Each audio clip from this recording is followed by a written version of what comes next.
वज्रायणम्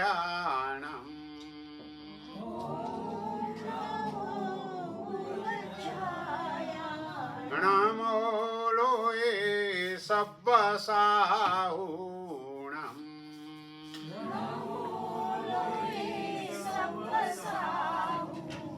एषो पञ्चणमुक्कारो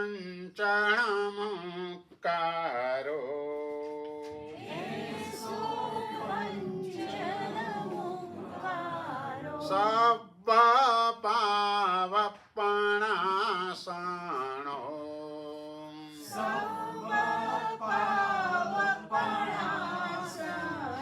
मङ्गलानं च सब्बेसिम्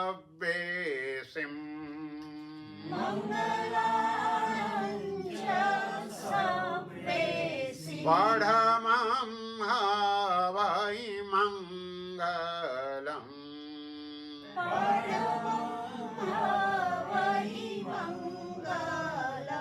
चत्तारि मङ्गलम्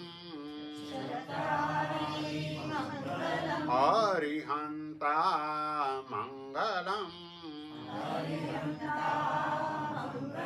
सिद्धा मङ्गलम्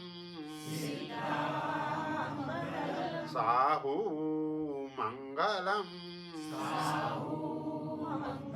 केवली पन्नत्तो धम्मो मङ्गलम्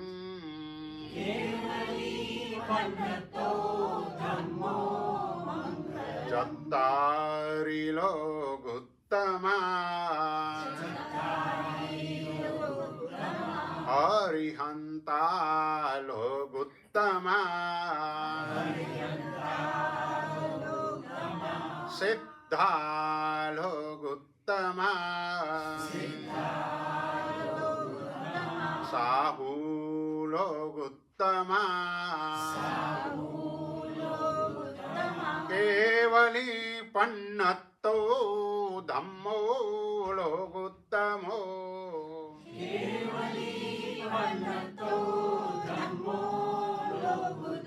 चत्तारि शरणं पवज्जामि अरिहन्ते शरणं पवज्जामि सिद्धे शरणं पवज्जामि साहू शरणं पवज्जामि केवली पन्नत्तं धम्मं शरणं पवज्जामि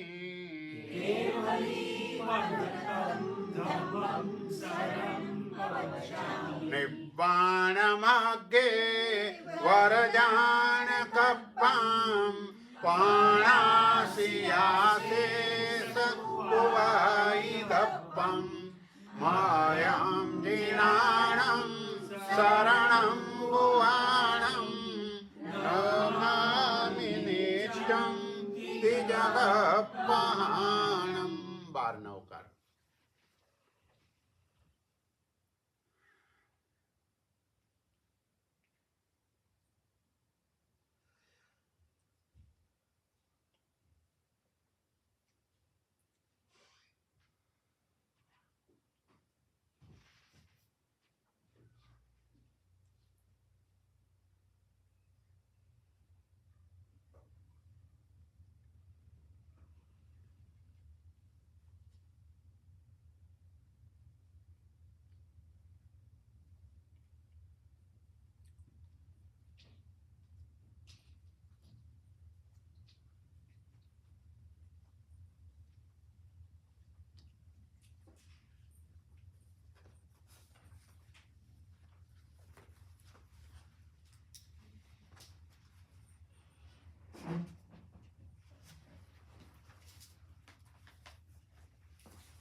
વંદન મહતિ વિહમ તમ ફિટ્ટાશોભવારસાવત્તમ શિરનમણાય સુપડમમ પુન્નખમાસમણ દુગીબિયમ. દેવ, ગુરુ અને ધર્મનું સ્વરૂપ આપણે ત્યાં 3 ભાષ્યમાં બતાવવામાં આવેલું છે. પહેલું ભાષ્ય ચૈત્યવંદન ભાષ્ય, જેની વાત આપણે ગયા વર્ષે કરેલી. આ વર્ષે આપણી પાસે આખું અઠવાડિયું છે, એટલે અઠવાડિયાની અંદર ગુરુવંદન ભાષ્ય અને પચ્ચખાણ ભાષ્ય એ બંનેની વાત આપણે આ વીકની અંદર આ અઠવાડિયામાં વિસ્તારથી કરવાના છીએ. તો ગુરુવંદન ભાષ્ય કે જેની અંદર દેવેન્દ્ર સુરી મહારાજ અને એમને મંગલાચરણ ચૈત્યવંદન ભાષ્યમાં કરી દીધેલું વંદિત્તુ વંદણિચ્ચે, એટલે ચી વંદણાઈ, ત્યાં આદિ શબ્દથી ગુરુવંદન અને પચ્ચખાણ આ બંને ભાષ્ય એનું એ મંગલ ત્યાં ચૈત્યવંદન ભાષ્યમાં કરી દીધેલું. એટલે અહીં ફરીથી મંગલ કરતા નથી, પણ અહીં કહે છે ગુરુવંદનમ અહ તિવિહમ. અહ એટલે હવે, અથ હવે. આ ગુરુવંદન 3 પ્રકારનું છે. એક ફિટ્ટાવંદન, બીજું થોભવંદન અથવા એને છોભવંદન પણ કહેવાય. થ પણ બોલાય અને છ પણ બોલાય, બંને એક જ છે. અને ત્રીજું દ્વાદશાવર્ત વંદન. આ 3 પ્રકારનું ગુરુવંદન આપણે ત્યાં કહેવામાં આવે છે. ફિટ્ટાવંદન પરસ્પર ચતુર્વિધ સંગ અરસપરસ કરતો હોય છે. એટલે પૂજ્ય સાધુ ભગવંતને ફિટ્ટાવંદન કરે, સાધ્વીજી ભગવંત સાધુ અને સાધ્વીજી ભગવંતોને ફિટ્ટાવંદન કરે, શ્રાવક ચતુર્વિધ સંઘને ફિટ્ટાવંદન કરે અને શ્રાવિકા પણ ચતુર્વિધ સંઘને ફિટ્ટાવંદન કરે. ફિટ્ટાનો અર્થ થાય માર્ગ, રસ્તો. કોઈ રસ્તામાં, માર્ગમાં ગુરુ ભગવંત મળી જાય તો 2 હાથ જોડી મસ્તક નમાવી અને મત્થ એણ વંદામી આ બોલીએ, એને આપણે ફિટ્ટાવંદન કહીએ છીએ. એટલે પહેલા નંબરનું વંદન તે આ ફિટ્ટાવંદન છે. બીજા નંબરનું વંદન તે થોભવંદન કે છોભવંદન છે, જે દરરોજ આપણે ઘરમાં પણ જે ગુરુ ભગવંતની પ્રતિકૃતિ આપણા ઘરે હોય એને આપણે કરતા હોઈએ છીએ. કંઈ જિનાલયમાં પણ આવીએ તો ગૌતમ સ્વામી એને પણ આપણે આ ગુરુવંદન કરતા હોઈએ છીએ. એ છોભવંદન છે. એમાં 2 ખમાસમણ, ઈચ્છકાર સૂત્ર, ત્યાર પછી પદસ્થ હોય તો ખમાસમણ, પદસ્થ ન હોય તો ઈચ્છકાર પછી ડાયરેક્ટ અભુઠ્ઠીઓ અને પછીનું ખમાસમણ. બસ એટલે એકદમ સરળ આ થોભવંદન છે. બોલો. પાઠશાળા જતા ને વર્ષો પહેલા જ્યારે શીખ્યા હતા ત્યારે અભુઠ્ઠીઓ પછીનું ખમાસમણ નહોતા શીખ્યા. આમાં છેલ્લા 15 વર્ષથી જ આ ક્યાંક એડ થયું છે, એનું શું કારણ છે? ના, એડ થયું નથી, જૂનું જ છે. વિધિની અંદર જ એ રીતે ખમાસમણ છે અભુઠ્ઠિયા પછીનું. કારણ કે વિનય દરેક જગ્યાએ આ રીતે વિનય માટે ખમાસમણ આપવામાં આવે છે. એટલે આ ગુરુવંદન ભાષ્યમાં પણ એ વિધિ એ છે કે અભુઠ્ઠિયા પછી ખમાસમણ પછીથી આપવાનું. તો પહેલા જે 2 ખમાસમણ એટલે વિશેષ નમસ્કાર માટે 2 ખમાસમણ છે. જેમ ત્રીજા નંબરનું જે દ્વાદશાવર્ત વંદન છે, એ દ્વાદશાવર્ત વંદનની અંદર જ્યારે પણ આપણે વાંદણા આપીએ છીએ ત્યારે 2 જ હોય છે, ક્યારે 1 કે 3 નથી હોતા. એનું કારણ એ છે કે વિશિષ્ટ વ્યક્તિ પાસે જ્યારે જઈએ ત્યારે જતાની સાથે નમસ્કાર કરીએ અને આવશ્યક કાર્ય પતાવી અને પાછા બહાર નીકળતા હોઈએ તે સમયે પણ નમસ્કાર કરીને નીકળીએ. બસ એવી રીતે આપણે ગુરુ ભગવંત પાસે પણ જઈએ ત્યારે પહેલાં આવશ્યક કાર્ય માટેનું આપણે ગુરુવંદન તરીકે વાંદણા આપીએ છીએ અને બીજું વંદન આવશ્યક કાર્ય પૂર્ણ થયું છે એ જણાવવા માટે બીજી વખતનું વંદન છે. એટલે બીજી વખતના વંદનમાં આવશ્યકએ પદ આપણે બોલતા નથી, કારણ કે આવશ્યક કાર્ય ત્યાં પૂર્ણ થઈ ગયું. એટલે 2 ખમાસમણ એ પણ વિશેષ વિનય માટે અને દ્વાદશાવર્ત વંદનની અંદર આ 2 વંદન પણ વિશિષ્ટ વ્યક્તિને મળવા જઈએ અને વિસર્જન થઈએ તેવા સમયે કરવાનું હોય છે.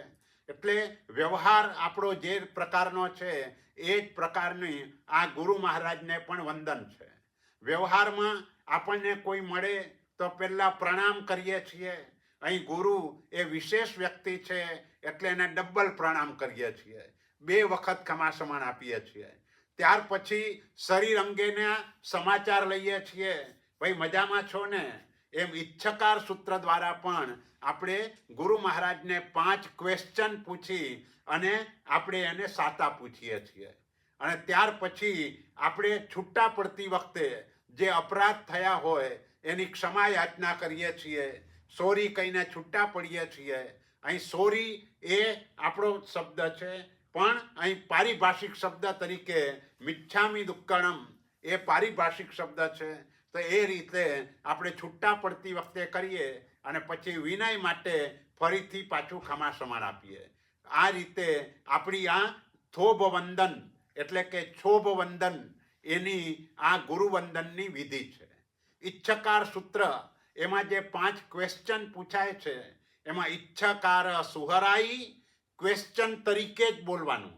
ઈચ્છકાર સુહરાઈ સુખતપ એમ ન બોલાય, પણ ક્વેશ્ચન તરીકે.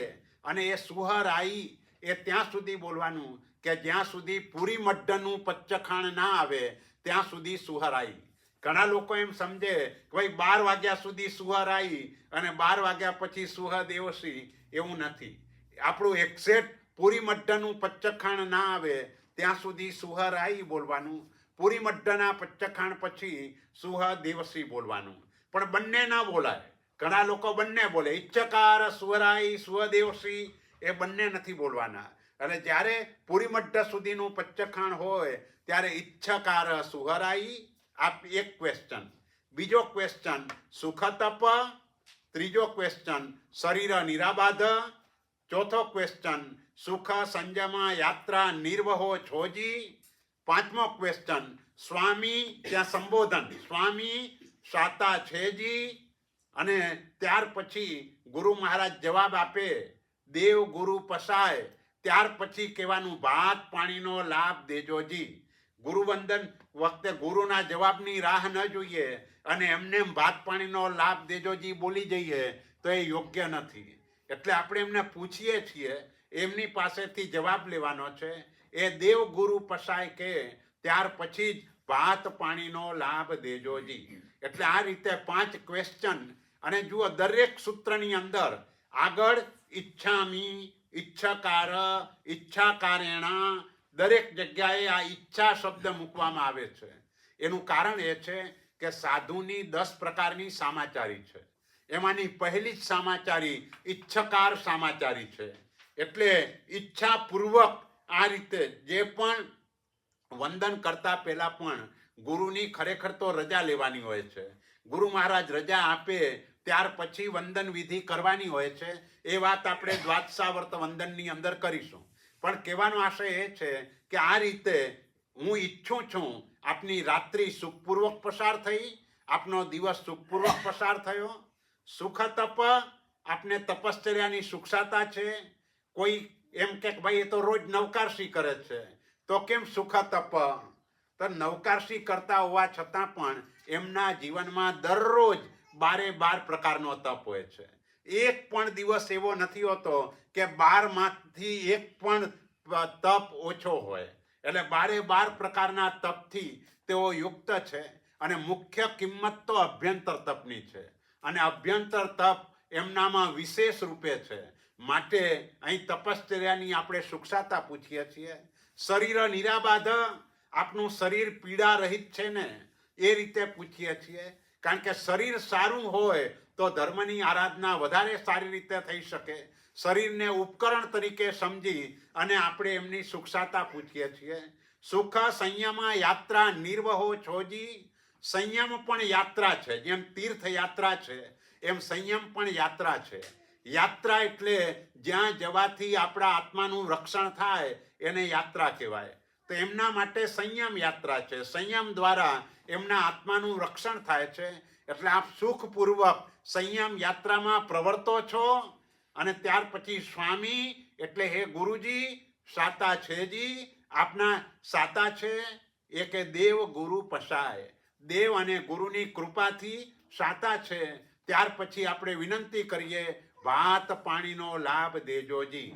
અહીં ભાત પાણી એટલે માત્ર આહાર પાણી નહીં. ભાત પાણી એટલે સંયમ જીવનને ઉપયોગી કોઈ પણ વસ્તુ હોય એ બધો જ ભાત પાણીમાં આવી જાય. એટલે સાંજના સૂર્યાસ્ત પછી, આમ તો સામાન્ય રીતે સૂર્યાસ્ત પછી ગુરુ મહારાજને વંદન કરવાનું હોતું નથી, માત્ર ત્રિકાળ વંદના જ બોલવાનું હોય છે. પણ આપણો પ્રતિક્રમણનો સમય બદલાઈ ગયો. પહેલા આપણે પ્રતિક્રમણ એવી રીતે કરતા કે બરાબર સૂર્યાસ્ત સમયે વંદિતતું આવે એ રીતે પ્રતિક્રમણ થતું. એટલે પ્રતિક્રમણ પહેલા ગુરુ મહારાજને વંદન કરીએ એટલે સૂર્યાસ્તની પહેલા વંદન થઈ જાય. સૂર્યાસ્ત પછી આપણે માત્ર ત્રિકાળ વંદના બોલીએ. પણ હવે પ્રતિક્રમણનો સમય ચેન્જ થઈ ગયો. આપણે પ્રતિક્રમણ મોડું કરીએ છીએ અને મોડું કરવાના કારણે આવીને ગુરુવંદન કરીને પ્રતિક્રમણની શરૂઆત કરીએ છીએ.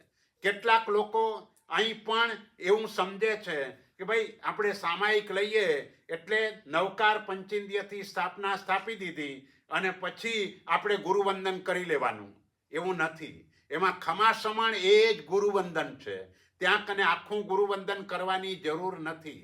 ઉલટાનું કરવા જઈએ તો અવિધિનો દોષ લાગે અને આગળ જતાં આ કાયમ માટે વિધિ રૂપે થઈ જાય. એટલે એવું ન થાય માટે પંચેન્દ્રિય સૂત્ર પછી માત્ર ખમાસમણ જ આપવાનું અને એ ખમાસમણ એ જ આપણું ગુરુવંદન છે.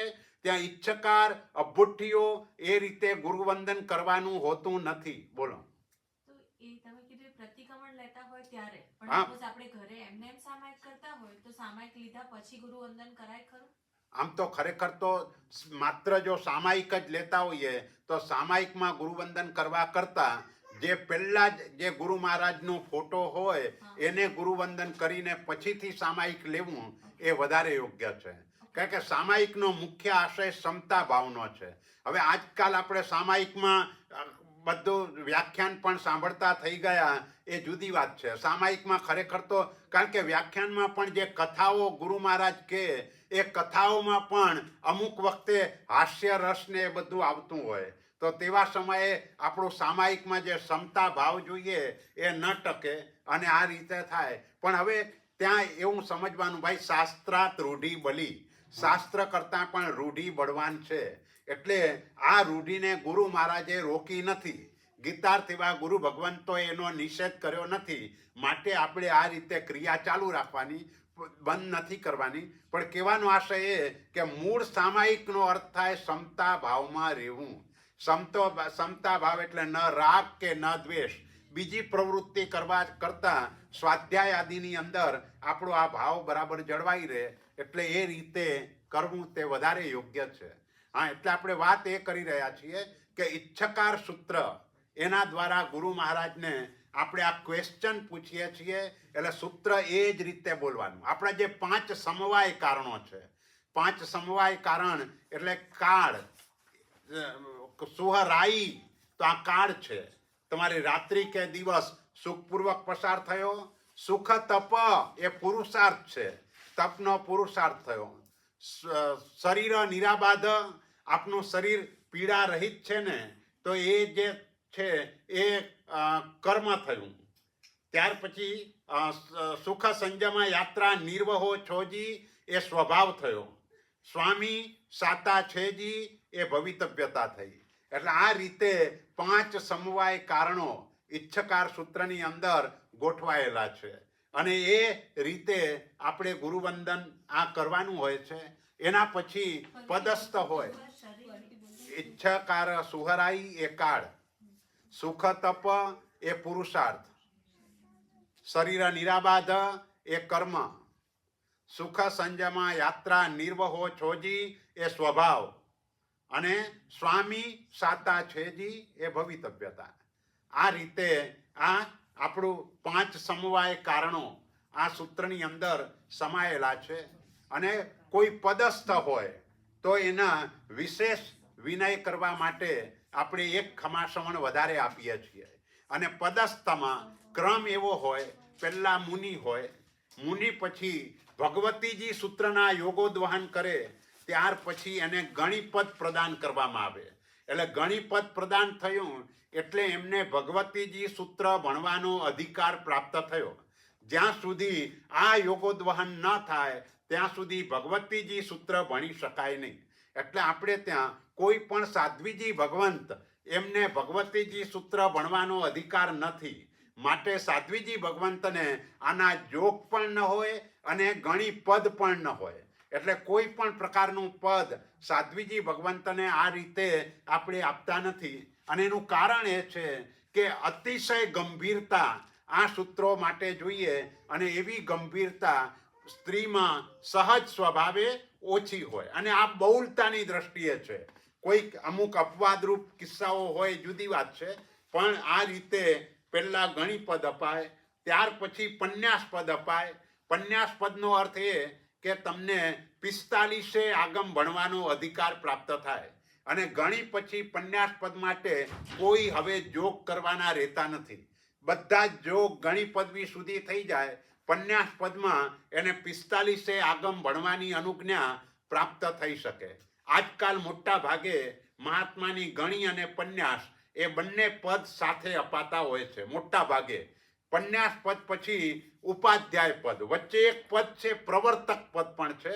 પણ એ પ્રવર્તક પદને એમાં ફરક એ છે કે પ્રવર્તક પદ એવું છે કે કોઈ ગુરુ મહારાજને શિષ્ય ન હોય તો પ્રવર્તક પદ આપી શકાય. જેને ગણી પન્યાસ એ બધા પદ માટે શિષ્ય જોઈએ. એ શિષ્ય હોય તો જ એ પદ આપી શકાય, નહીતર ના આપી શકાય. પ્રવર્તક એટલે સાધુ સાધ્વીજી ભગવંતોને ક્રિયામાં પ્રવર્તાવે. જે પણ ઉપદાન આદિની ક્રિયાઓ હોય શ્રાવકોને એ ક્રિયાઓ કરાવે.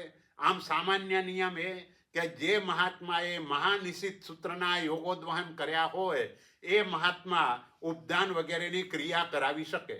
કે પૂતગલ ઓસિરાવવાની ક્રિયાથી લઈને આવી બધી ક્રિયાઓ મહાનિશિત સૂત્રના યોગોદ્વહન કરનાર જે મહાત્મા હોય એ કરાવી શકે. પણ જે પ્રવર્તક હોય એ સાધુ સાધ્વીજી ભગવંતો પણ જે યોગોદ્વહન કરતા હોય તેમની કાલગ્રહણ વગેરેની જે પણ વિધિ હોય એ બધી જ પ્રવર્તક મહાત્મા એ રીતે વિધિ કરાવે.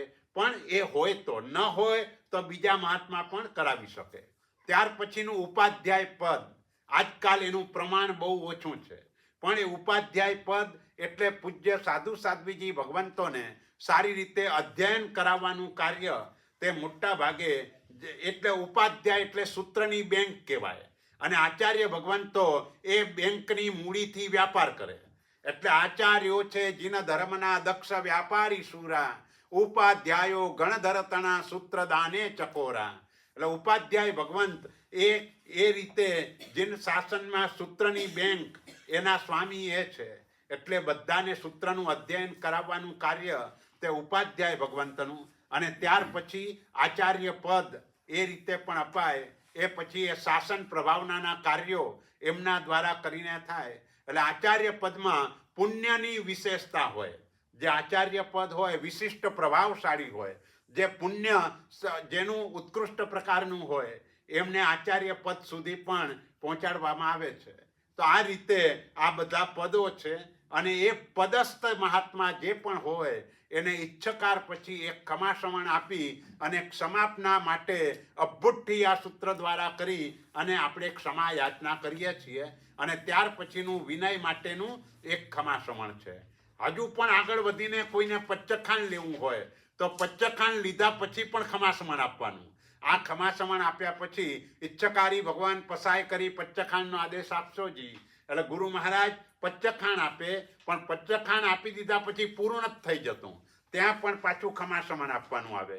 કે પછી આપણે ગુરુ મહારાજની પ્રવચન સાંભળવા માટે ગયા હોઈએ તો ત્યાં પણ ખમાસમણ આપીને વાયણા સંદિશાવું, ખમાસમણ વાયણા લેશું, ખમાસમણ ઈચ્છકારી ભગવાન પસાય કરી વાયણા પ્રસાદ કરશો જી. ત્યાર પછી ગુરુ મહારાજ આપણને મંગલાચરણથી શરૂઆત કરે. એટલે આ રીતનું આપણું થોભ વંદન છે. અને ત્રીજું દ્વાદશાવર્ત વંદન છે. પણ એ દ્વાદશાવર્ત વંદન એ શા માટે, આ બધા વંદન શા માટે? તો કે ભાઈ આચારનું મૂળ એ વિનય છે. વિનય વગર વિદ્યાની પણ પ્રાપ્તિ થતી નથી. અને વિનય એટલે ઉત્તરાધ્યયન સૂત્રની અંદર સૌથી પહેલું અધ્યયન તે પણ વિનય અધ્યયન બતાવવામાં આવ્યું છે. એટલે વિનય એ ધર્મનું મૂળ છે. માટે સર્વત્ર વિનય જોઈએ. એટલે જ આપણે કોઈ પણ આદેશ ગુરુ મહારાજ પાસે માગવો હોય તો ખમાસમણ આપીને જ માગીએ છીએ. એમને એમ કોઈ આદેશ મંગાય નહીં. જે ખમાસમણ આપ્યું એ ગુરુનો વિનય કહેવાય. એટલે આખું વિનયપૂર્વક જ આ રીતે થાય. અને વિનય એ ગુણવંત ગુરુની ભક્તિ રૂપ છે. આયા રસ્સૌ મૂલમ વિણવો ગુણવો સાય વિહિ વંદનાવો વિહિ ઇમો બારસા વત્તે. એટલે એ વિધિ વંદનપૂર્વક થાય છે. એટલે આ ગુણવંત ગુરુની ભક્તિ રૂપ છે. એ ભક્તિ વિધિપૂર્વક વંદન કરવાથી થાય છે. અને એ વંદન એ દ્વાદશા વર્ત વંદન છે. એટલે આ રીતે મૂળ ભૂમિકા કરીને પછી એમને એમ કહેવું છે ભાઈ આપણે આ ગુરુવંદન નામનું જે ભાષ્ય છે એ ભાષ્યમાં 22 બાબતો 22 એટલી બાબતો બતાવવાની છે. અને એને પેટા ભેદ 492 492 આટલી બધી વસ્તુઓ ગુરુવંદન ભાષ્યમાં છે. પણ આંકડો મોટો જાણીને મૂંઝાવાનું નથી. કારણ કે 492 એટલે એમાં વંદન સૂત્રના અક્ષરો પણ આવી ગયા, એના પદ અને સંપદા એ પણ બધું આવી જાય. પણ 492 એ કેવી રીતે? તો સૌથી પહેલા 5 નામ, ગુરુવંદનના 5 નામ બતાવશે. ત્યાર પછી દરેકનું ઉદાહરણ, દરેકનું દ્રષ્ટાંત. એ 5 પ્રકારના ગુરુવંદન છે. એ 5 પ્રકારના ગુરુવંદન દ્રષ્ટાંત સાથે એ રીતે બતાવવામાં આવશે. એ બતાવ્યા પછી પણ નામ પણાહરણા અયુગ્યપણ, વંદન કરવાને અયોગ્ય એવા 5 પ્રકારના સાધુઓ. બોલો, આ જૈન દર્શનની પ્રામાણિકતા. જૈન દર્શન એમ કે ભાઈ જેને જૈન દીક્ષા લીધી એ બધાને વંદન કરવાનું એમ નહીં. અહીં કને વંદનના માટે અયોગ્ય એવા પણ 5 પ્રકારના ગુરુ ભગવંતો છે કે એને વંદન ન કરાય. યુગ્યપણ અને વંદન કરવાને યોગ્ય એ પણ 5 પ્રકારના ગુરુ ભગવંતો. વંદન કરવાને અયોગ્ય 5, વંદન કરવાને યોગ્ય 5, અયુગ્યપણ અયુગ્યપણ. ચૌ અદાયા એટલે 4 પાસેથી વંદન ન કરાવાય. જે પણ ગુરુ ભગવંત હોય એ કોની પાસેથી વંદન ન કરાવે. વંદન કરતા હોય તો પણ ના પાડે. ચૌદાય 4 પાસેથી કરાવવાનું, 4 પાસેથી નહીં કરાવવાનું. ચૌદાય પણ નિષેહ, 5 પ્રકારના નિષેધ સ્થાનો. એટલે ગુરુ મહારાજને ક્યારે વંદન ન કરવું, ગમે ત્યારે જઈને વંદન ન કરાય. એટલે એમ કે ભાઈ ગુરુ મહારાજને ક્યારે વંદન ન કરવું, પણ નિષેહ. અને ચૌદાય પણ નિષેહા, ચૌઅણિષેહ. અને અનિષેધ સ્થાનો 4 છે. નિષેધ સ્થાનો 5, અનિષેધ સ્થાનો એટલે જે વખતે વંદન કરાય એવા 4 સ્થાનો છે. એની વાત કરશે. પછી વંદન કરવાના 8 કારણો બતાવશે. 8 કારણ હોય, 8માનું કોઈ પણ કારણ ઊભું થયું હોય તો વંદન કરવાનું. ચૌઅણિષેઠ કારણયા આવશ્ય મુહ્ણંતય તણુપેહ પણીસ. આ બધી 25 વંદનના આવશ્યકો સાચવવાના, 25 શરીરની પડી રહેણા કરવાની, 25 મુપત્તિની પડી રહેણા કરવાની. એટલે જે આપણે 50 બોલ કહીએ છીએ એમાં 50માં 25 મુપત્તિના છે, 25 શરીરના છે. બહેનોને 40 બોલ કહીએ તો 25 મુપત્તિના છે અને 15 શરીરના છે. તો આ રીતે તણુપેહ 32 દોષ, અને 32 દોષ વગર ગુરુવંદન કરવું. જે ગુરુવંદન કરીએ એમાં 32માનો કોઈ પણ દોષ ન લાગવો જોઈએ. એ 32 દોષ કયા એ વાત આ ભાષ્યની અંદર એ બતાવશે. એટલે ચૌદાય પણ નિષેહા, ચૌઅણિષેઠ કારણયા આવશ્ય મુહ્ણંતય તણુપેહ પણીસ દોષ 32. 6 ગુણ. વંદન કરવાથી કયા 6 ગુણ પ્રાપ્ત થાય એ બતાવશે. ગુરુ ઠવણ, ગુરુની સ્થાપના સામા કરી શકાય એ વાત કરશે. ઇત્તરાવકહા, યાવત કથિક અને ઈત્વર કથિક, થોડા સમય માટે અને જીવન પર્યંત માટે કેવી રીતે એની સ્થાપના થઈ શકે એ વાત આવશે. એટલે ઇત્તરાવકહા, ચૌઅણિષેઠ કારણયા આવશ્ય મુહ્ણંતય તણુપેહ પણીસ દોષ 32. 6 ગુણ. ગુરુ ઠવણ દુગ્ગહ, ગુરુની સ્થાપના પછી સામા કરવાની. દુગ્ગહ 2 પ્રકારનો અવગ્રહ.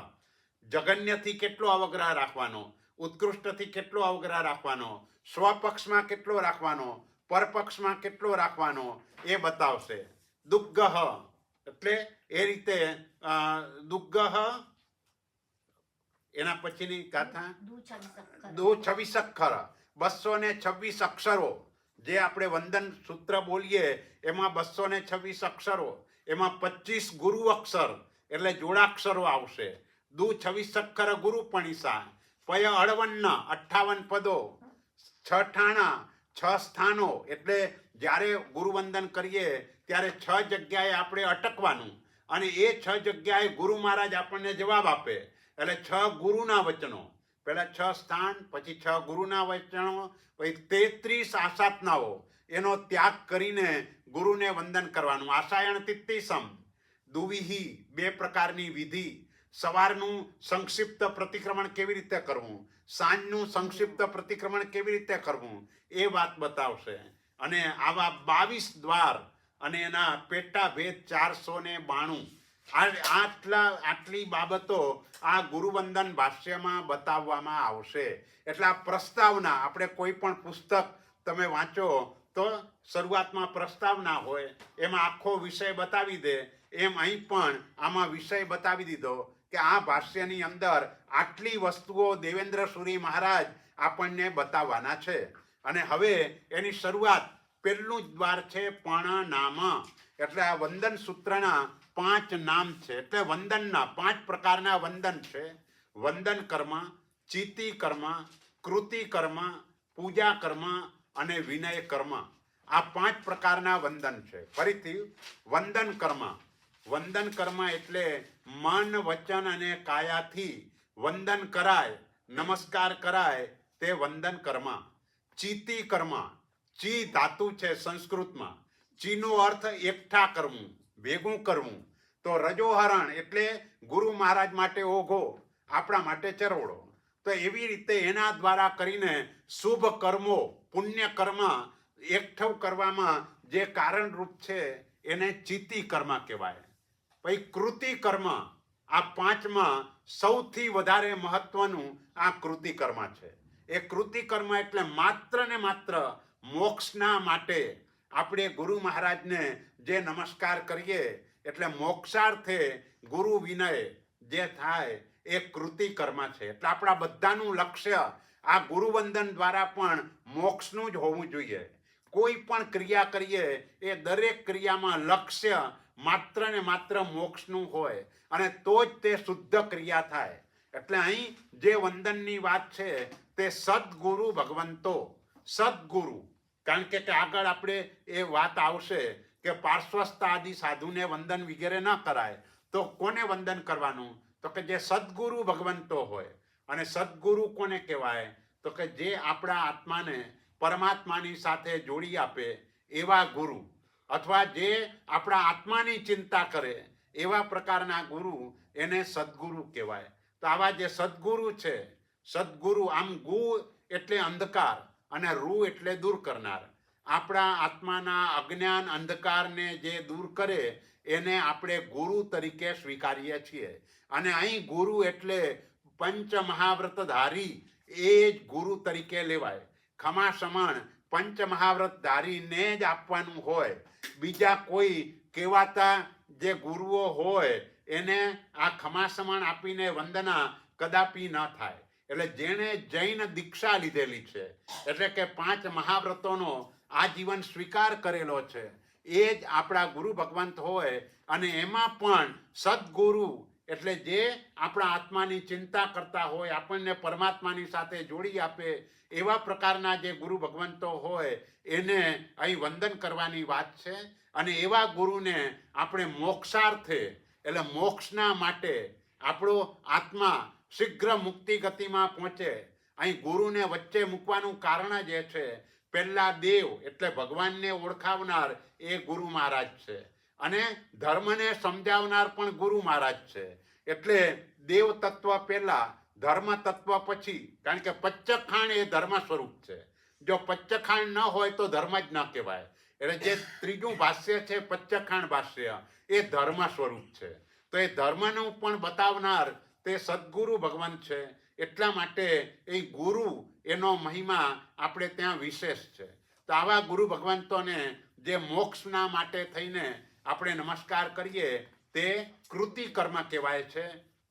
વિનય કર્મ, કર્મોનો નાશ થાય એવા પ્રકારની 8 કર્મો જેના દ્વારા દૂર થાય એવા પ્રકારનું વંદન તે વિનય કર્મ.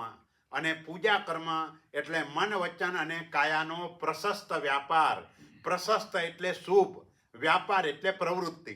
મન વચન કાયાની શુભ પ્રવૃત્તિ એને પૂજા કર્મ કહેવામાં આવે છે.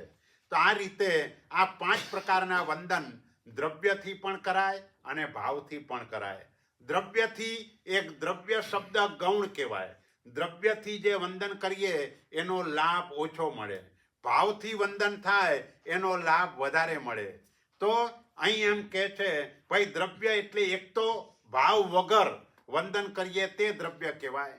અને ત્યાં સુધી કહ્યું કે કોઈ સમ્યક દ્રષ્ટિ આત્મા હોય, પણ સમ્યક દ્રષ્ટિ આત્મા પણ જો ભાવ વગર આ વંદન કરે તો એનું પણ દ્રવ્ય વંદન કહેવાય. એટલે સમ્યક દર્શન આવી જાય એટલે દરેક વખતે ભાવથી જ થાય એવું નથી. સમ્યક દર્શન હોય પણ જો એનો ઉપયોગ સાથે જોડાય, ગુરુ તરફની વિશેષ ભક્તિ બહુમાન તે સમયે હૃદયની અંદર હોય અને વંદન વિધિ કરે તો ભાવથી થયું કહેવાય, નહીતર દ્રવ્યથી વંદન થયું કહેવાય. એટલે આ 5 પ્રકારના જે વંદન છે એ પાંચેયમાં આ રીતે સમજવાનું. અને 5 વંદનમાં સૌથી પહેલું જે વંદન છે વંદન કર્મ, એમાં અહીંયા શીતલાચાર્ય એનું દ્રષ્ટાંત આપ્યું છે. ભાઈ શ્રીપુર નામનું નગર છે અને શ્રીપુર નામના નગરની અંદર આ શીતલાચાર્ય એટલે નામ શીતલ હતું. ત્યાર પછી એમની દીક્ષા થઈને દીક્ષા થયા પછી આચાર્ય પદ અપાયું તો તે વખતે શીતલાચાર્ય તરીકે પ્રસિદ્ધ થયા. એમની સંસારીપણામાં શૃંગાર મંજરી નામની બેન હતી અને એ બેનને 4 પુત્રો હતા. આ શીતલાચાર્ય સરસ રીતે ચારિત્ર ધર્મનું પાલન કરતા હતા અને 4 ભાણેજે પણ એની માતુશ્રી હંમેશા સંયમ માટે પ્રેરણા કરે. જેવી રીતે આર્ય રક્ષિતની માતા, એને પણ કહ્યું ભાઈ તું આ ભણીને આવ્યો એમાં મને કંઈ આનંદ ન થાય, તું દ્રષ્ટિવાદ ભણે તો મને આનંદ થાય. અને દ્રષ્ટિવાદ ભણવા માટે ચારિત્ર વિના ન ભણી શકાય. એમ જે પણ શ્રાવિકા માતા હોય એ શ્રાવિકા માતા હંમેશા પોતાના સંતાન ચારિત્રના માર્ગે જાય એવા પ્રકારનો પ્રયત્ન, પુરુષાર્થ તે જન્મથી જ એને એ પ્રકારના સંસ્કારો આપે. આમ તો શ્રાવકને પણ વ્યાખ્યા એ કરી કે માછલી વિના, પાણી વિના જેમ માછલી તરફડે એમ શ્રાવક સંયમ વિના તરફડતો હોય તો જ એને શ્રાવક કહેવાય, નહીતર શ્રાવક ન કહેવાય. એટલે આપણે બધા વ્યવહારથી શ્રાવક કહેવાય. નિશ્ચયથી શ્રાવક એને કહેવાય કે સંયમ વિના જેને બિલકુલ ચેન ન પડે, અંદરથી એ જ ભાવ હોય હું નિષ્પાપ જીવન ક્યારે જીવીશ. નિષ્પાપ જીવન માત્ર સાધુ જીવન જ છે, એના સિવાય ક્યાંય નિષ્પાપ જીવન નથી. તો એ ભાવ એને સતત રહ્યા કરે. એટલે શૃંગાર મંજરી એ પણ પોતાના 4 પુત્રોને સંયમ માટે પ્રેરણા કરે અને એમ કરતા 4ની ભાવના થઈ. 4એ સંયમ ગ્રહણ કર્યું અને સંયમ ગ્રહણ કર્યા પછી મામા મહારાજ એને વંદન કરવા માટે એ નીકળ્યા. જે નગરની અંદર હતા ત્યાં વિહાર કરતા કરતા સાંજ પડી ગઈ એટલે સૂર્યાસ્ત પછી આગળ ન વધી શકાય એટલે ત્યાં જ એમણે મુકામ કરી દીધો અને કેવડાવી દીધું કે અમે આપને વંદન કરવા માટે આવ્યા છીએ પણ રાત પડી ગઈ છે એટલે ત્યાં ગામની અંદર અમે આવ્યા નથી, સવારે અમે આવીશું. એટલે શીતલાચાર્યને ખબર પડી ગઈ મારા 4 ભાણેજ મુનિઓ વંદન કરવા માટે આવે છે. સવાર પડી, ભાણેજ મુનિની રાહ જોઈ પણ એકે ભાણેજ મુનિ વંદન કરવા માટે ના આવ્યા.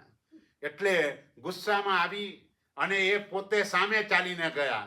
ચાલો ભાઈ આ ભાણેજ નથી આવ્યા તો હું જાઉં અને હું એમને વંદન કરું.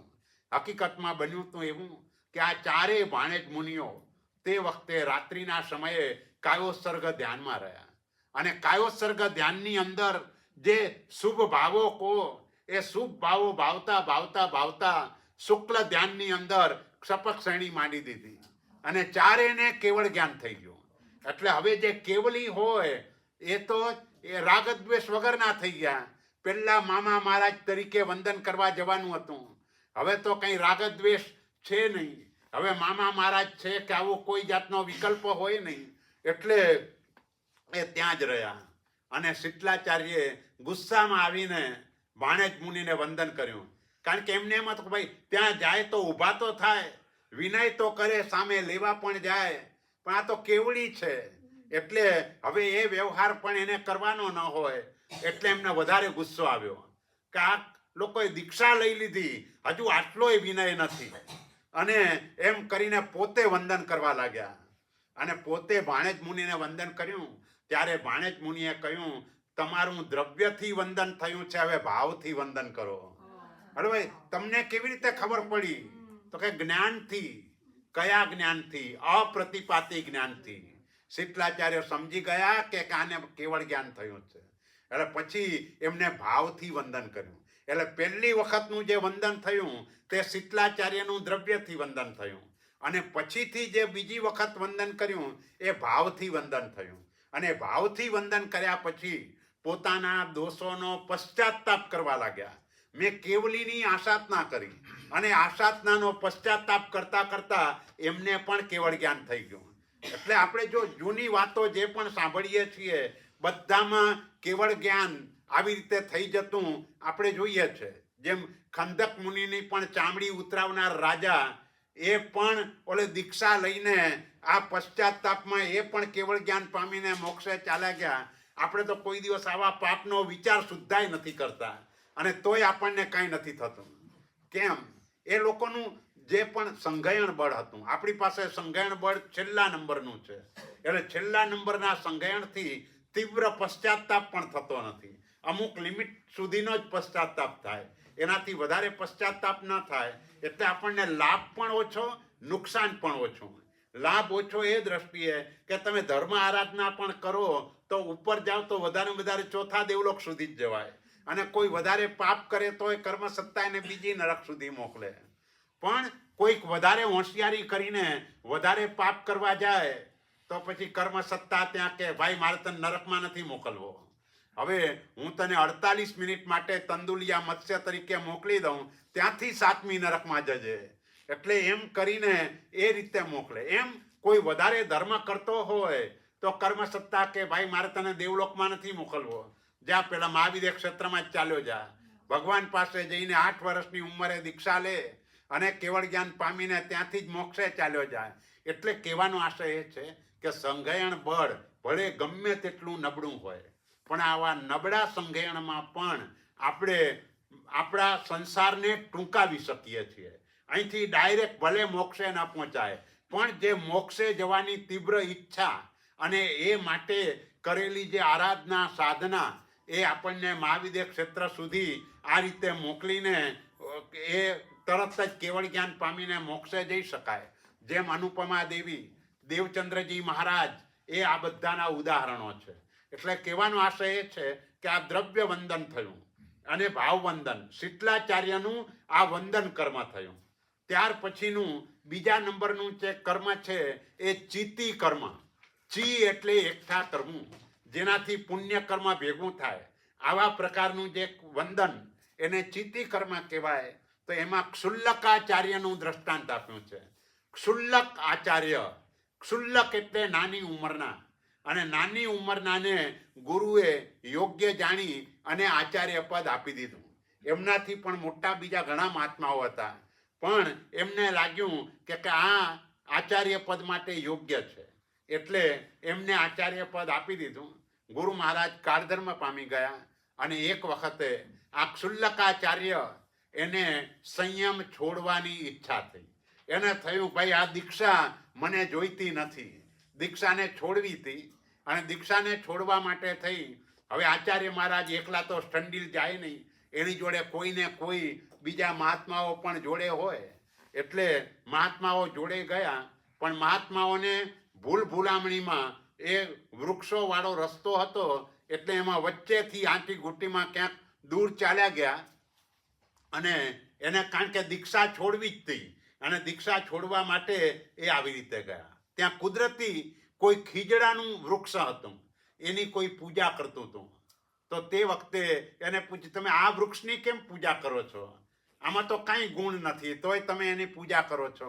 એટલે એ કે ભાઈ અમારા પૂર્વજો આની પૂજા કરતા આવ્યા છે, માટે અમે આની પૂજા કરીએ છીએ.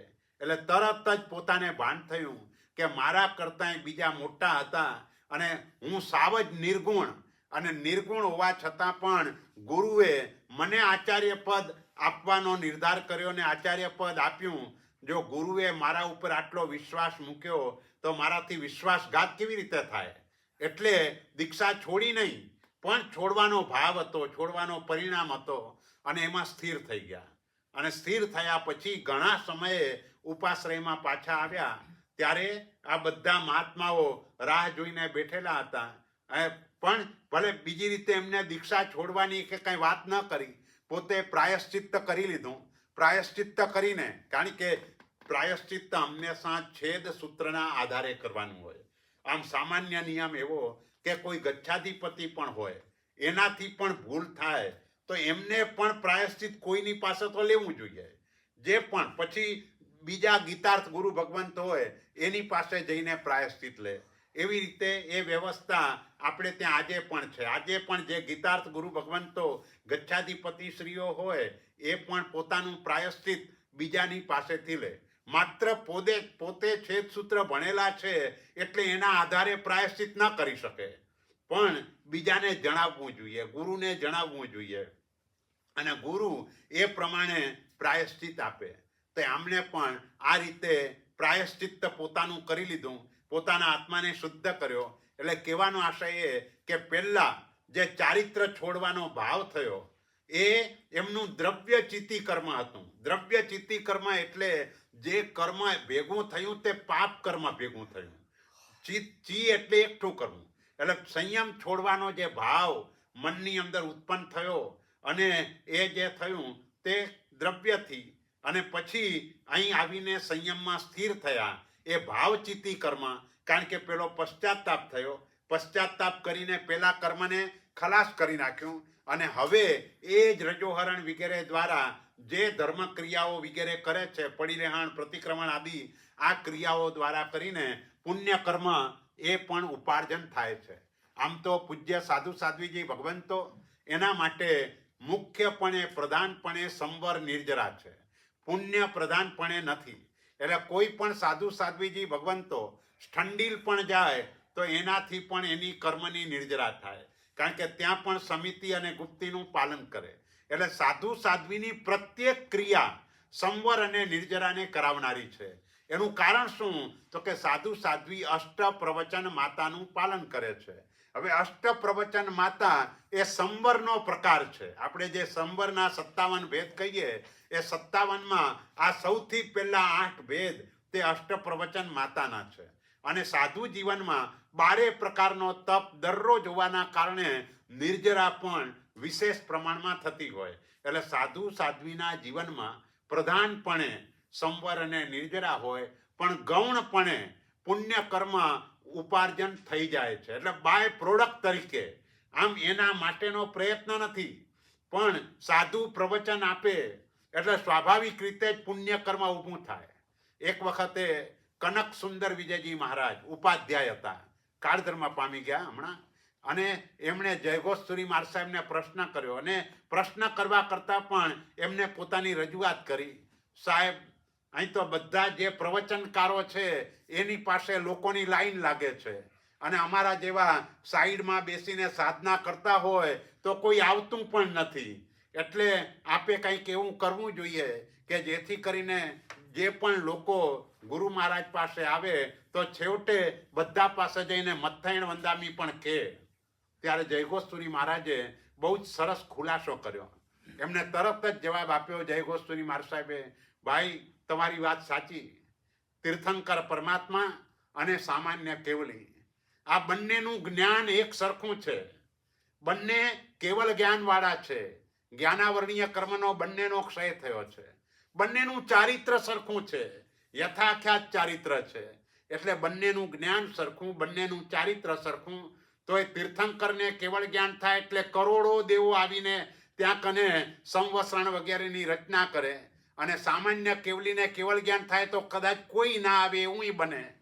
અને જ્યારે પણ દેશના આપવી હોય ત્યારે સંવત્સરણની રચના થાય, બધી પ્રકૃતિ પણ અનુકૂળ બની જાય, નવ સુવર્ણ કમલ એની મેળે આગળ ચાલે, આ બધો વૈભવ એમને હોય અને કેવલીને દેશના આપવી હોય તો કોઈક વખતે કોઈક દેવ આવીને કમળ મૂકી દે, એમાં બેસીને દેશના આપે. જો આ બધાનું જ્ઞાન અને ચારિત્ર બંને સરખા છે, પણ તીર્થંકરનું પુણ્ય વધારે છે માટે લોકો એમની પાસે વધારે જાય, પેલાનું પુણ્ય ઓછું છે માટે ઓછા જાય. એટલે એમાં અને આપણું તો જે પણ જ્ઞાન દર્શન ચારિત્ર એ બધું ક્ષયોપસમ ભાવનું છે, બધું ચડ ઉતર છે, કોઈનું ઓછું કોઈનું વધારે. આ તો પૂર્ણ હોવા છતાં પણ દેવોનો વ્યવહાર બધાની સાથે એક સરખો નથી. એટલે હંમેશા જેમ આપણા શ્રાવકો માટે કે લોકો માટે, માત્ર શ્રાવક ન કહેવાય પણ દુનિયાનો નિયમ કે સર્વે ગુણા કાંચનમ આશ્રયંતે, બધા જ લોકો જ્યાં પૈસાવાળા હોય ત્યાં બધા જ દોડતા હોય. એટલે એવી રીતે અહીંયા ગુણ જોઈને લોકો આવે. પણ બીજી બાજુ બને છે શું કે ભાઈ જે પ્રવચનકાર હોય એ પ્રવચનકાર પ્રવચન આપે છે, પણ જેમ જેમ પ્રવચન આપતા જાય તેમ તેમ તેનું પુણ્ય વધતું જ ચાલે, વધતું જ ચાલે, વધતું જ ચાલે. કારણ કે આજે જ અમે તત્વાર સૂત્રનો ક્લાસ લેતા હતા તો તે વખતે કહ્યું ભાઈ વક્તાને તો એકાંતે લાભ જ છે, શ્રોતાને લાભ થાય કે ન થાય, જે બોલનાર હોય એને તો એકાગ્રતા રાખવી જ પડે. એનું મન જો આડું અવળું જાય તો કાંઈ બોલી ન શકાય.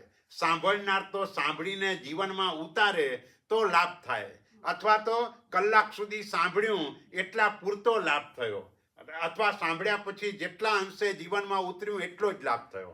પણ બોલનારને તો લાભ થાય, બોલનારને ડબલ લાભ થાય. એક લાભ કર્મ નિર્જરાનો થાય, કારણ કે સ્વાધ્યાય છે. સ્વાધ્યાય ઉત્કૃષ્ટ તપ કહેવાય, આજના કાળમાં ઉત્કૃષ્ટ. આના કરતાં ઉત્કૃષ્ટ ધ્યાન અને કાયોસર્ગ છે, પણ ધ્યાન અને કાયોસર્ગમાં સ્વાધ્યાય જેવી એકાગ્રતા રહેતી નથી. એના માટે બહુ આગળ પુરુષાર્થ કરવો પડે, ત્યાર પછી ધ્યાન કાયોસર્ગમાં એકાગ્રતા રહે. સ્વાધ્યાયમાં સહજ રીતે એકાગ્રતા રહે છે. એટલે સ્વાધ્યાયમાં કર્મ નિર્જરા થાય અને બાય પ્રોડક્ટ પુણ્ય પણ ઉપાર્જન થાય. હિત બુદ્ધિથી જો બોલાય તો, અંદર પોતાની જો સ્વાર્થ બુદ્ધિ હોય તો બોલનારને પણ નુકસાન થાય, બોલનારના માટે પણ પછી પાપાનું બંધી પુણ્ય જ કહેવાય. પણ અંદરથી જો હિત બુદ્ધિ હોય અને બોલતા હોય તો ચોક્કસ એને લાભ થાય. એટલે વક્તાની બાબતમાં એવું બને કે એક તો એનું પુણ્ય છે જ, અને વધારે ને વધારે જેટલો લોકોને ઉપદેશ આપતા જાય, લોકોને ધર્મમાં જોડતા જાય, તેમ તેમ એમનું પુણ્ય વધતું જ ચાલે, વધતું જ ચાલે, વધતું જ ચાલે.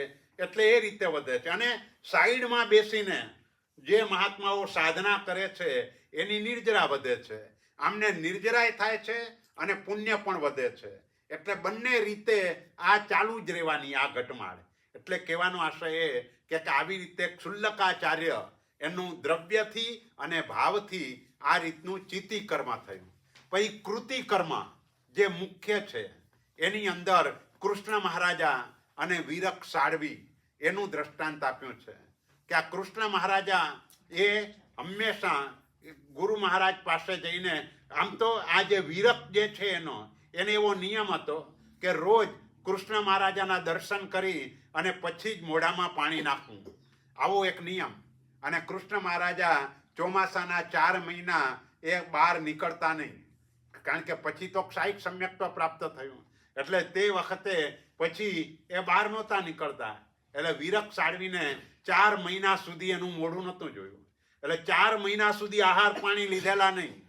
એટલે હવે કૃષ્ણ મહારાજા એના ઉપર પ્રસન્ન થયા, વીરક સાળવી પર, કે ભાઈ મારા અંતઃપુરમાં તને જવાની છૂટ. કૃષ્ણ વાસુદેવ હતા, વાસુદેવની પણ 32,000 સ્ત્રીઓ હોય, ચક્રવર્તીની 64,000, 64 સહસ્ર પવર જુવૈણ. આ 64,000 તો બોલાય છે, બાકી 1,92,000 આટલી બધી સ્ત્રીઓ હોય, અને વાસુદેવની 32,000. વીરકને આવી રીતે એ રીતે છૂટ આપેલી. અને એની જે પુત્રીઓ હતી, બધી પુત્રીને પૂછવામાં આવે તારે રાણી બનવું છે કે દાસી બનવું છે. એ કે રાણી બનવું છે તો ભગવાન પાસે દીક્ષા આપે, દાસી બનવું છે આવું કોઈ બોલે બધા એમ જ કે રાણી બનવું છે. એટલે દીક્ષા માટે ભગવાન પાસે મોકલી દે. નેમિનાથ પરમાત્મા એને દીક્ષા આપે. પણ એકને શીખવાડવામાં આવ્યું હતું, ભાઈ તારે બોલવાનું કે મારે દાસી બનવું છે. એટલે ખબર તો પડે શું કરે છે. એટલે દાસીની વાત કરી એટલે વીરકને પરણાવી દીધી.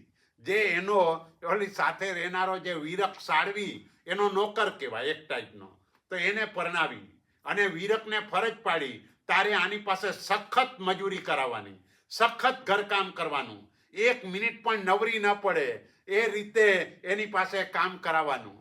અને એવી રીતે કામ કરાવ્યું થાકીને કે હવે મારે રાણી બનવું છે. એટલે પછી એને દીક્ષા આપી. એટલે આવી રીતે કૃષ્ણ મહારાજા એ રીતે બધાને દીક્ષા આપતા હતા. એમાં એક વખતે એ વંદન કરવા માટે નીકળ્યા પરમાત્મા નેમિનાથને, અને વંદન કરવા માટે ગયા ત્યારે 18,000 સાધુ ભગવંતોને વિધિપૂર્વક ભાવથી વંદન કર્યું. અને એ પણ દ્વાદશાવર્ત વંદન. આપણે ખાલી 2 વાંદણા પણ બોલીએ ને તોય 18,000 ને વંદન કેટલો સમય જાય. પણ એ 18,000 એટલે 18,000 સંખ્યામાં 18,000 ન કહેવાય. એક આચાર્ય ભગવંતને વંદન કર્યું, એના 500 શિષ્યો હોય તો એ 500 ને વંદન થઈ ગયું. હૃદયની અંદર ભાવ એ પ્રકારનો હોય. મુખ્ય જે ગુરુ ભગવંત હોય એને વંદન કરે. પણ આ દ્વાદશાવર્ત વંદન એટલે એક્ઝેક્ટ પૌષદની અંદર આપણે જે રાઈ મુપત્તિનું પરિલેહણ કરીએ અને એ જે વિધિ છે એ આખી દ્વાદશાવર્ત વંદનની વિધિ છે. અને દ્વાદશાવર્ત વંદન આવી રીતે 18,000 સાધુ ભગવંતોને વિધિપૂર્વક કર્યું. એની સાથે બીજાએ પણ કેટલાકે વંદન કરવાનું શરૂ કર્યું, પણ બધા થાકી ગયા, વચ્ચેથી છોડતા ગયા. પણ આ વીરક એને વંદન છોડ્યું નહીં. છેક સુધી કૃષ્ણ મહારાજાએ 18,000 સાધુને વંદન કર્યું, તો આ વીરકે પણ 18,000 સાધુને વંદન કર્યું. પણ કૃષ્ણ મહારાજાનો ભાવ એ જુદો હતો. કૃષ્ણ મહારાજાનો આશય મોક્ષના માટે એનું આ વંદન હતું. અને એના કારણે એમને મોટા 3 લાભો આ વંદન કરવા દ્વારા પ્રાપ્ત કર્યા.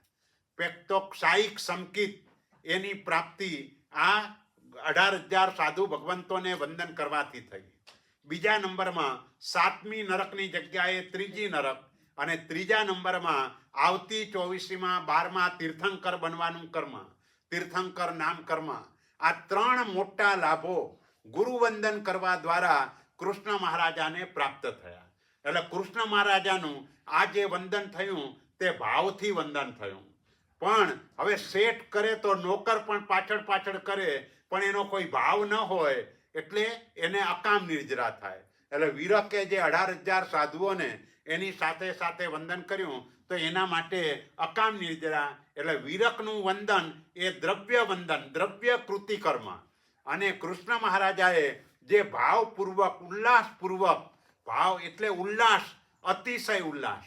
અને તે સમય પછી એને ભગવાનને કહ્યું, હે ભગવંત, આજ દિવસ સુધી મેં 360 યુદ્ધ કર્યા, પણ એકે યુદ્ધમાં થાક નથી લાગ્યો, એટલો થાક આજે મને લાગ્યો છે.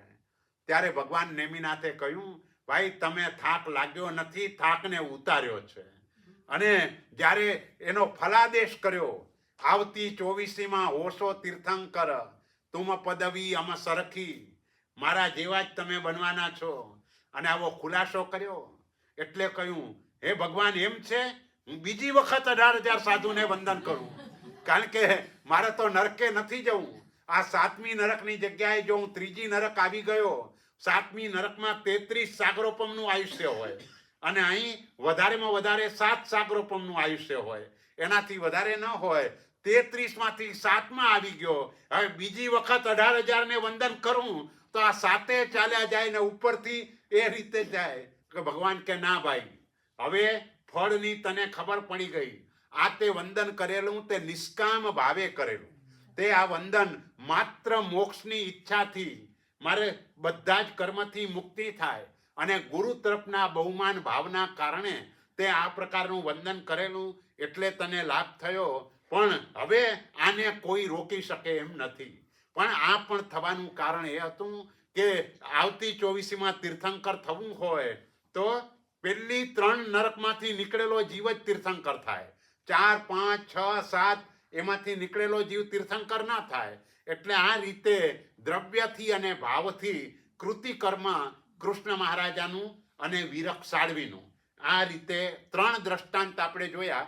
ચોથું પાંચમું સહેલું છે, પણ તમારો સમય થઈ ગયો છે, એટલે આપણે આવતીકાલે વાત કરશું. આપણે શક્ય હશે ત્યાં સુધી બંને ભાષ્ય પૂરા કરશું. છેવટે શનિ રવિમાં ખેંચી લઈશું અને એ રીતે આપણે આગળ વધશું. પરમાત્માની આજ્ઞા વિરુદ્ધ બોલાવી તો મિચ્છામિ દુક્કડમ. શિવમસ્તુ સર્વ જગત પરહિત નિરતા ભવન્તુ ભૂતગણ દોષઃ પ્રયાન્તુ નાશમ સર્વત્ર સુખી ભવતુ લોકઃ. બોલો શ્રી મહાવીર સ્વામી ભગવાન કી જય.